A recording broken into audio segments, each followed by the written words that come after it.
इस गाड़ी नीचे कर लो भाई। सैयद भाई खराब। और हम लोगों को प्रथम दृष्टया जो लग रहा है कि ये आत्महत्या है और उनका सुसाइड नोट भी मिला है भाई। उन्होंने पूरी बात अपने आश्रम के बारे में क्या करना है, एक तरह से अपना वसीयतनामा लिखा है और ये दुखद है। हम आप सभी से विनम्र अनुरोध करते हैं कि शांति बनाएं। एक जो हमारे प्रयाग की शान है, पूरे भारत के अखाड़ा परिषद के अध्यक्ष थे, उनकी दुखद मृत्यु हुई है। हमें इन्वेस्टिगेशन हम कर रहे हैं और जो होगा आगे हम विवेचना से हम आगे की कार्रवाई करेंगे। और इस संकट की घड़ी में मैं सभी से अनुरोध करता हूं कि आप लोग शांति बनाएं और महाराज का जो हम लोगों को लीगल कार्रवाई से करने में सहयोग करें।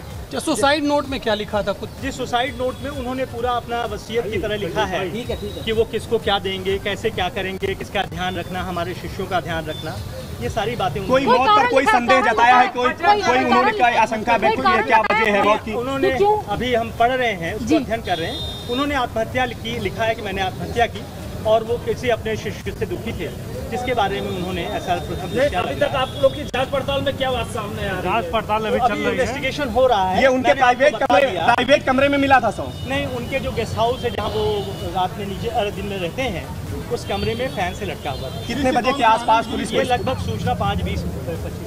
शिष्य आनंद गिरी का नाम जिक्र किया उन्होंने और उन्होंने अपने कुछ लोगों का जिक्र किया और भी अपने शिष्यों का जो उन्होंने अच्छा किया। आनंद गिरी का भी नाम है उसमें? कौन भाई नीचे है जी, उसमें भी उनका भी नाम है, लेकिन अभी हम विवेचना कर रहे हैं। उन्होंने लिखा है कि बहुत सारे कारणों से दुखी थे और जिसलिए वो आत्महत्या कर। उन्होंने ये लिखा कि मैं सम्मान से जिया और मैं सम्मान के बिना नहीं रह सकता, मैं क्या करूंगा, कैसे रहूंगा, मैं बार बार, लेकिन मैं हिम्मत नहीं कर पा रहा। तो ये सारी की बातें उन्होंने बहुत ही मार्मिक चीज़ें लिखी हैं। लेकिन इस परेशानी की घड़ी में, दुखद घड़ी में, इतने बड़े संत थे और पूरे प्रयाग की शान थे, वो किसी के परिषद के अध्यक्ष थे, तो इसलिए उनको किसको अपनी गद्दी किसी को सौंपने की बात भी कोई जिक्र किया? फोरेंसिक जांच के बाद ही हम रिलीज करेंगे, क्योंकि किसने लिखा है, क्या लिखा है, अभी हम फोरेंसिक उसकी कर रहे हैं।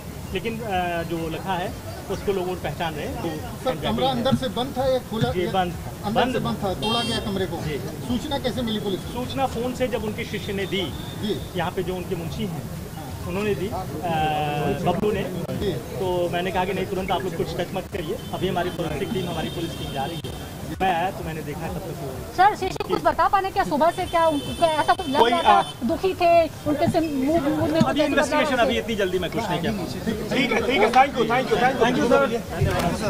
तो आपने प्रयागराज के आईजी केपी सिंह को सुना, कई महत्वपूर्ण बातें उन्होंने कही हैं। उन्होंने कहा कि जो नरेंद्र गिरी ने सुसाइड लेटर लिखा है वो वसीयतनामे के तौर पर है कि, और सबसे अहम बात, शिष्य से दुखी होने की बात लिखी गई है और ये भी लिखा गया है कि आश्रम में जो शिष्य हैं, जो अच्छा काम कर रहे हैं, उनका ख्याल रखा जाए, वसीयतनामे के तौर पर है। हालांकि आईजी केपी सिंह ये भी कह रहे हैं कि जो भी सुसाइड नोट का विस्तार से वर्णन है वो अभी नहीं करेंगे, क्योंकि अभी इसकी फॉरेंसिक जांच होनी है। हालांकि उन्होंने ये भी कहा कि लोग उनके राइटिंग को पहचानने की बात कर रहे हैं, लेकिन चूंकि बहुत बड़ा मामला, इसलिए इसमें फॉरेंसिक जांच होगी। पर शिष्य से दुखे होने की बात है, उन्होंने कहा बेहद मार्मिक चिट्ठी है, उसमें नरेंद्र गिरी ने यह भी लिखा है कि